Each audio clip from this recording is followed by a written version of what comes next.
لگ جاتی ہے، تھوڑی دیر کے بعد آنکھ کھلتی ہے، اس کی آنکھ کھلتی ہے تو کیا دیکھتا ہے کہ اونٹ درخت سے بندھا ہوا ہے.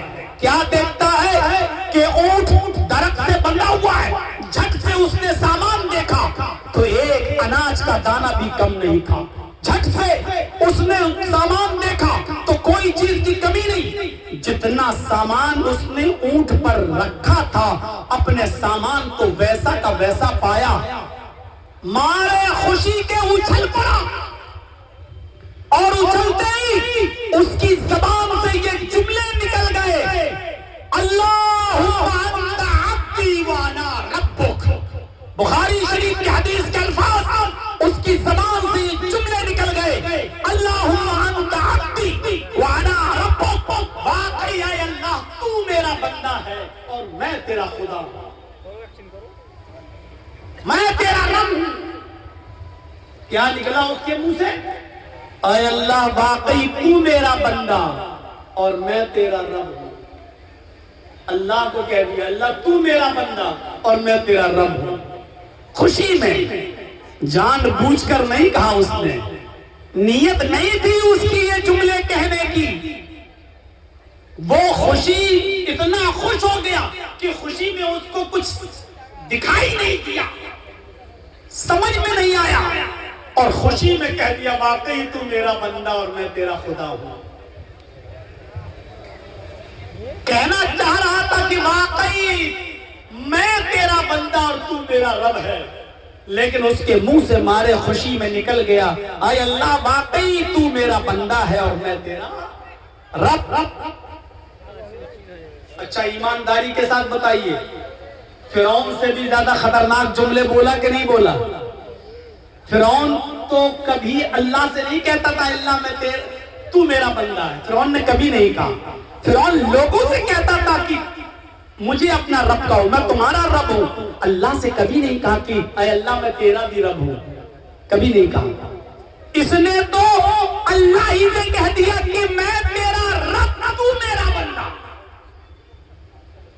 دیکھا جائے تو کتنے برے جملے، کتنے ڈینجر جملے، کتنے خطرناک جملے، لیکن ان جملوں کو سن کر اللہ مسکرا رہا ہے، ہنس رہا ہے، اور اس آدمی کو کوئی سزا نہیں دے رہا ہے، اس آدمی کو معاف کر رہا ہے. کیوں؟ اس لیے کیونکہ اس کے دل میں یہ نیت نہیں تھی، یہ کہنا نہیں چاہ رہا تھا وہ. تو پتہ کیا چلا؟ عبادت کا اعتبار نیت پر ہے. صدقہ عبادت ہے، مسجد میں تعاون کرنا عبادت ہے، مسجد بنوانا عبادت ہے. یہاں آپ دکھاوے سے بچیے، ریا نمود سے بچیے، اچھی نیت سے صدقہ دیجئے، اچھی نیت سے آپ مسجد کا تعاون کیجئے، اچھی نیت سے آپ مسجد کو بنوائیے اور اس میں بڑھ چڑھ کر حصہ لیجئے. نیت اگر کسی کی یہ ہے کہ وہ 10 دے رہا تو میں 15 دوں گا، تب تو غلط ہے. آپ یہ کہیے کہ اس کو 10 کی توفیق تھی، اللہ اس کو قبول فرمائے، ہمیں اللہ نے 20 کی دی، ہم 20 دیں گے. میرے بھائیوں سبقت کرو ایک دوسرے سے آگے بڑھنے میں، ایک دوسرے سے نیک کام میں آگے بڑھنے میں سبقت کرو. سبقت. ابو طلحہ انصاری فرماتے ہیں کافی بوڑھے ہو چکے تھے. یہ ابو طلحہ انصاری وہ ہیں جنہوں نے اللہ کے نبی کا زمانہ پایا، جنہوں نے حضرت ابو بکر کا بھی زمانہ پایا، جنہوں نے حضرت عمر فاروق کا بھی زمانہ پایا. حضرت عمر فاروق کے زمانے میں اتنے بوڑھے ہو چکے تھے، اتنے بوڑھے ہو چکے تھے کہ لاٹھی لے کر چلنے لگے، لاٹھی لے کر چلنے لگے. کمر ان کی جھک چکی تھی، مسجد میں جاتے تھے تو ڈنڈا لے کر لاٹھی لے کر جاتے تھے اور اپنے بچوں سے کہتے تھے کہ اے میرے بچوں مجھے مسجد تک پہنچا دو. مسجد تک ان کو پہنچایا جاتا تھا. ایک دن مسجد میں بیٹھ گئے، اور غور سے سنیے میرے بھائیوں، ایک دن مسجد میں بیٹھ گئے اور کوئی قرآن پڑھ رہا تھا، کوئی صحابی یہ قرآن کی آیتیں سننے لگے. یہ قرآن کی آیتیں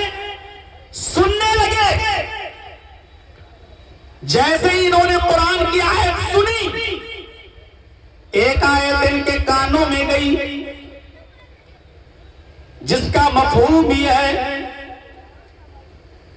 کہ اور مصیبت میں ہو یا خوشحالی کے اندر ہو، ہر حال میں نکلو، ہر حال میں نکلو، وَجَاهِدُوا بِأَمْوَالِكُمْ وَأَنفُسِكُمْ فِي سَبِيلِ اللَّهِ، اور اللہ کی راہ میں اپنے مال سے اور اپنے جسموں سے جہاد کرو، ہر حال میں نکلو، چاہے خوشی میں ہو یا غمی میں، پریشانی میں ہو یا آرام میں، ہر حال میں نکلو۔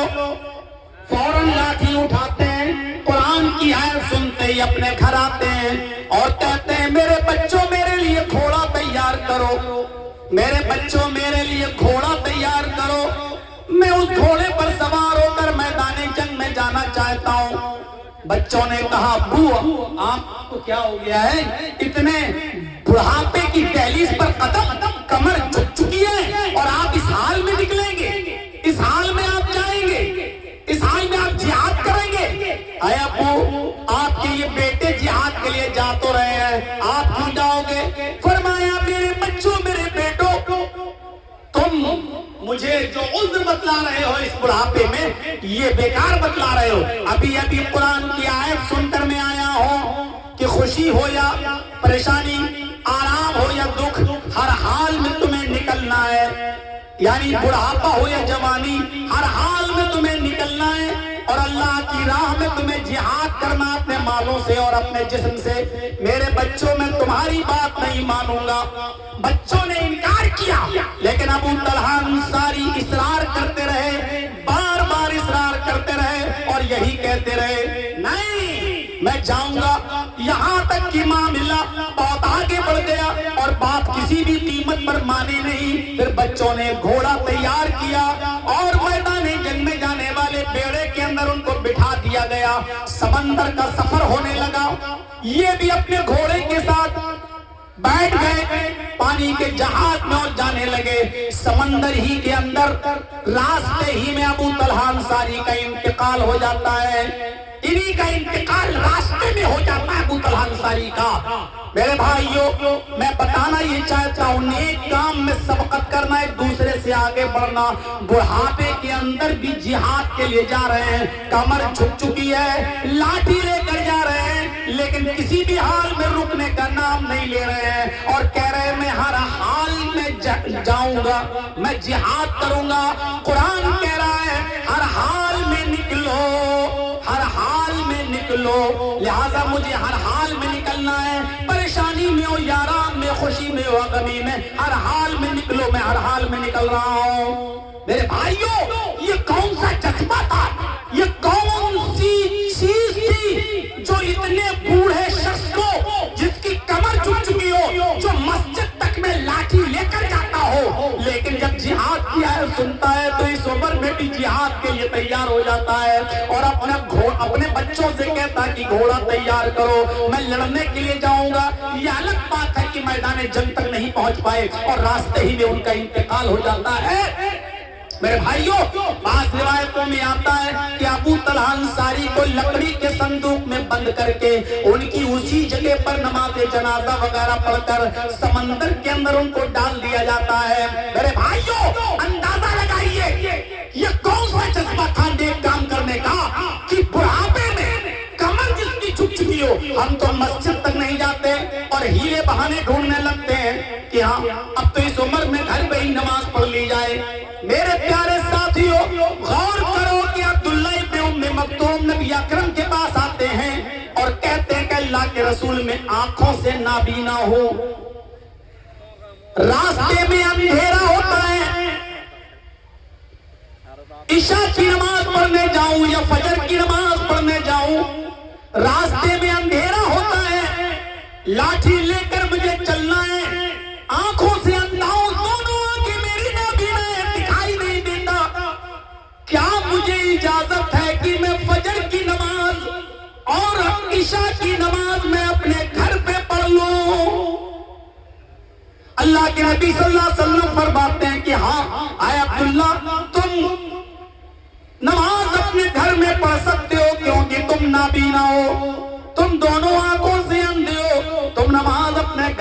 پڑھ سکتے ہو۔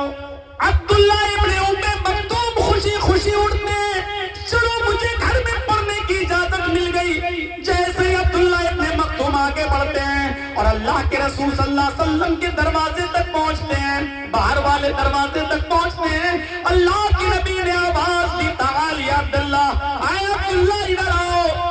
عبداللہ ابن ام مکتوم کو پھر بلا لیا، ان سے کہا بیٹھ جاؤ، وہ بیٹھ گئے۔ فرماتے ہیں اللہ کے نبی صلی اللہ علیہ وسلم، آئے عبداللہ ابن ام مکتوم، کیا اذان کی آواز تمہارے کانوں میں آتی ہے؟ مسجد میں جب اذان ہوتی ہے تو کیا وہ تمہیں سنائی دیتی ہے؟ کیا اذان کی آواز تم سنتے ہو؟ عبداللہ ابن ام مکتوم نے فرمایا ہاں اے اللہ کے نبی، اذان کی آواز میرے کانوں میں آتی ہے۔ آپ نے فرمایا اے عبداللہ، اب تمہیں گھر میں نماز پڑھنے کی اجازت نہیں ہے، اب تمہیں نماز پڑھنے کے لیے مسجد میں جانا پڑے گا۔ ایک اندھے صحابی کو جس کی دونوں آنکھیں کام نہیں کرتی ہیں، جو بوڑھے ہو چکے ہیں، جو لاٹھی لے کر چلتے ہیں، ان کو بھی گھر میں نماز پڑھنے کی اجازت نہیں دی۔ فرمایا کہ اگر اذان کی آواز تمہارے کانوں میں آ رہی ہے تو تمہیں اب مسجد میں جانا ہوگا۔ آج کل تو لائٹوں کا زمانہ ہے، آج کل تو ماڈرن زمانہ ہے، راستے بھی اچھے ہیں، سڑکیں بھی اچھی ہیں۔ غور کیجئے، اس زمانے کی طرف نظر ڈالیے، لائٹیں نہیں ہیں، کمکمے نہیں ہیں، بلب نہیں ہیں، راستے بھی پکے نہیں ہیں، اور ایک صحابی ہے، اندھے ہیں، نابینا ہے، راستہ کتنا پرخطر ہے، پتھر کیسے دیکھتے ہوں گے؟ ٹارچ بھی نہیں ہے کہ ٹارچ لے کے چلیں، اور ٹارچ بھی ہوتی تب بھی نہیں، اس لیے کہ دکھائی نہیں دیتا ہے۔ سانپ اور بچھو اور خطرناک جانور کوئی بھی راستے میں آ سکتا ہے، اس لیے باوجود عبداللہ ابن ام مکتوم کو گھر میں نماز پڑھنے کی اجازت نہیں دی۔ اے نماز کے معاملے میں آسانیاں ڈھونڈنے والوں، اے نماز کے معاملے میں سہولتیں ڈھونڈنے والوں، ذرا غور تو کرو۔ اللہ کے نبی جناب محمد رسول اللہ صلی اللہ علیہ وسلم کے فرمان کو تو دیکھو، اور آپ اندازہ تو لگاؤ، یہ عبداللہ، یہ حضرت ابو طلحہ انصاری ہیں، بڑھاپا ہے، کمر جھک چکی ہے، اپنے محلے کی مسجد تک میں جاتے ہیں تو لاٹھی ڈنڈا لے کر جاتے ہیں، لیکن جہاد کی آیت سنتے ہیں تو فوراً جہاد کے لیے تیار ہو جاتے ہیں۔ فاستبقوا الخیرات، نیک کام کرنے میں سبقت کرو، ایک دوسرے سے آگے بڑھنے کی کوشش کرو۔